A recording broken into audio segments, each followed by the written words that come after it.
Welcome to MarineMax Rogers. Today we're going to be taking a look at this 210 cruiser from Harris.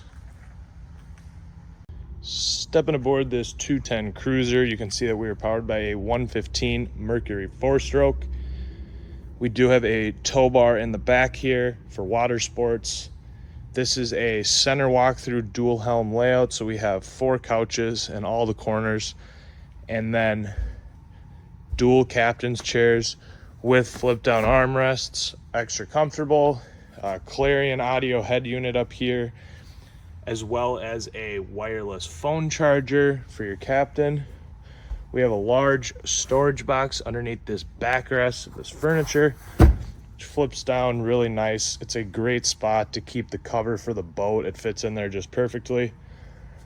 We also have hinged storage spaces in the couches here, just making it much more convenient to get in and out and get access to all of your things. Thank you, and come on down to MarineMax Rogers and check out this 210 cruiser from Harris.